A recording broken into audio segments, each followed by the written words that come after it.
It would be interesting to hire freelance translators on Facebook, on Upwork, on Proz.com for the exact same job and see what the differences are.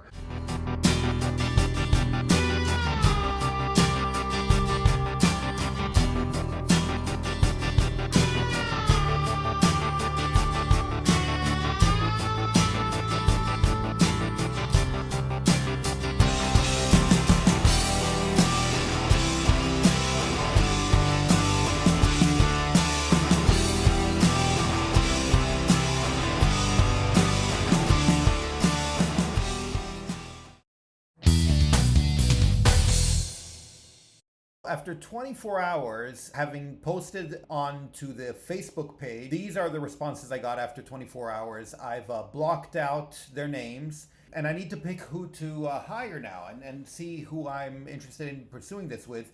Unfortunately, one of these people, the one who's ATA certified, I know her, and I know she'd do a great job. And but I think it might be cheating using someone that I know ahead of time. So I think I'm going to try hiring someone else instead. More or less, it seems intelligent questions. What's the article about? That's quite obvious.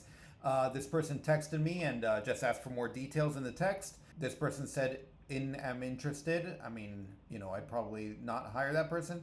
Hi, you can send me DM with more details. Also, here the English doesn't seem to be their native tongue. And subject and deadline, please, available. This maybe, but to be honest, this is the only person, well, maybe these two. This is the only person who used full sentences, and the one I already know. If you're a translator, it is better if you can use full sentences.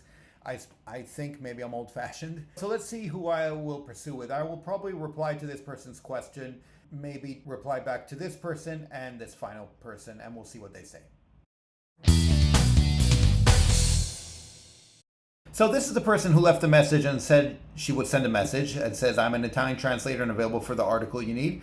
And some other people also sent me a direct message. This person wrote, hello, I'm available, but didn't really specify that it was for the job. I mean, I'm assuming it's for the job. What is the article about? Hello, do you still need help with the translation into English, open parentheses. I guess they meant to write question mark. Now, from the point of view as an agency of someone hiring a translator, this was the person who inspires the most confidence, just because she wrote on the page first and then she wrote here and she specified that she is an Italian translator at least and available for the article you need. So I'm going to follow up with her, and she made my life easier also just by sending me a message and commenting, so I can kind of reply to her whichever way I prefer, and I actually appreciate that. So I'm just going to reply to her here. So as you can see, I wrote, hello, I can attach a copy of the article here. As you can see, it's in JPEG format. Could you please let me know if you're available for this job, and if so, what the price and timeline would be? Could you also please link to some credentials or send me a CV with your experience? Thank you. And then I will attach the article and we'll see what she says. So I'm not sure what happened here. Friday, she said she'll deliver the work tomorrow. It is now Thursday of the next week and I haven't heard anything back. I'm not going to follow up on this because I'm just doing this for the video. So she hasn't written anything back and she hasn't delivered anything. And so I guess the Facebook version is not working out, which is too bad. It actually seemed rather promising at the beginning, but there you go.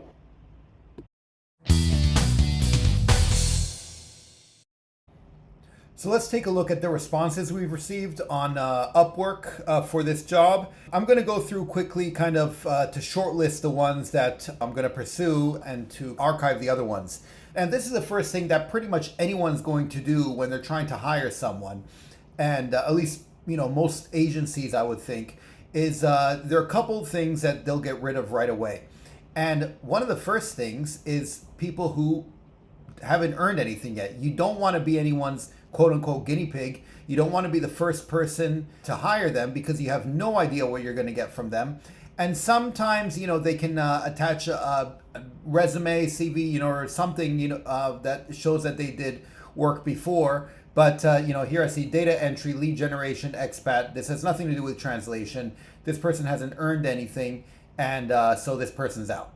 And this person is out as well. And this person has earned something. It's not very much, but we're going to keep them in for now. And so while I'm archiving these ones, I know some of you are going to get mad because it's the usual issue, right? The chicken and the egg. You're saying, well, if you don't get hired the first time, you can never get any experience, and therefore, you won't. How can you advance if you need experience? How can you get experience the first time, et cetera, et cetera, et cetera? And that's very true. However, I addressed that. I'm pretty sure I addressed that. Oh, these things are annoying. Anyway, I'm pretty sure I addressed that in I think more than one video on this channel, and I know I addressed it in my course. This is why when you're first starting out, first getting that experience, getting those first ratings and reviews is of utmost importance, and it's probably the most important thing you have to do. Definitely more important than earning your first $25 or whatever. And you absolutely need to get those first ratings. And I go through in other videos about how to go about that and solve this chicken and egg problem. But yeah, it's a huge issue and you have to deal with it when you're first starting out, because otherwise it's almost impossible to get hired. Now, since I archived those, another thing I want to do is I want here Pro Translator, Italian Copywriter Translator, Expert Italian to English, Hindi Translator and Transcriptionist, QA Tester Translator, Translator. They need Translator in their title there, because otherwise, why would I hire them? If they have something like they can do data entry and they can do web design and then they just add Translator there for fun, then I don't find them serious. Now, at this point, I know a lot of people, or some people, have sort of a threshold. They want a certain amount earned. I'm just going to say, I don't care what they earned, even $20, $25, I'm fine. At this point, I'm going to read through their cover letter and see what they say, and I'm going to judge it based off that. So this person here says, I'm excited to apply for the translation position currently available on Upwork, which is short article translation with over 14 years experience as a translator, along with a bachelor's degree in languages translation. I'm confident, etc., etc., etc. So this cover letter is actually written quite well. There are no obvious mistakes or anything like that, and so it seems fine. And then when you go to view profile, you see they are native speaker with full command of English, Spanish, Italian, Portuguese. That's a bit too many, to be honest. But keep going. See what other jobs they've worked on. English to Spanish, something to Spanish, into Latin American Spanish. It seems like to Spanish. It seems that most of their experience, at least here, has been with Spanish. So let's go to the next person. Here you see, hi, I'm an Italian freelance graduate in communication with a script writing storytelling. This is good because it has quite a bit of past work that's been done. I'm not going to click on it right now, but at least it gives me something to go over. And when you look at their profile, you can say I'm an Italian freelance graduate in communication. I have to say, the English does not sound native to me. It's fine. It's perfectly understandable, and as far as I can tell, it's correct grammar-wise, but it does not sound native.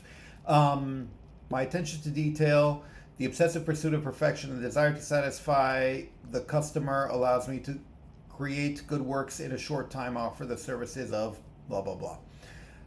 I don't know. It's fine, actually. I might just be kind of nitpicky about this. But there you go. And actually, there's nothing at all wrong with this one, so I'm going to leave this. This is still good. So here, I'm not going to scroll because I'm really bad at editing, and I don't want to show the full name, which is the name of the CV. You can see that they have experience, but it seems to be quite a bit with interpretation, localization. It's kind of generalized here. I will take a look at the CV and see. But let's check the next part now. Very experienced Italian to English translator, medical and non-medical transcriptionist, simultaneous verbal interpreter since 2011. So this is actually quite interesting.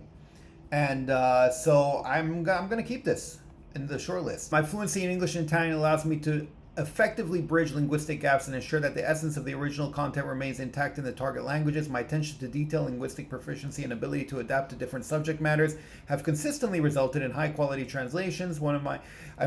These sentences are quite long, but it sounds perfect to me. But here when we look at the profile, you see QA Tester Translator. QA Tester with 1 year experience, currently looking for a job. I'm also looking for other opportunity for other job based on my skills. Now this seems very odd because this English is actually not very good at all, but in the cover letter it was close to perfect. It just sounded very long-winded, which makes me think he might have used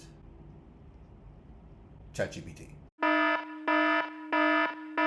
And there's one completed job that he was paid for, but no feedback was given. So it makes me a little bit suspicious, but let's continue. This is the last one. That sounds fine. Let's look at the profile. So it seems like this person, they say they're trilingual, University of Bristol, Dartmouth College, that's Ivy League. These are both well-known schools. So this person's, I'm assuming, quite serious. But anyway, this gives you an idea as to more or less what we're dealing with now. But as you can see, I think getting rid of the people without any experience kind of is a good way of whittling down. And that can give you a good idea as to who are some serious candidates and who aren't.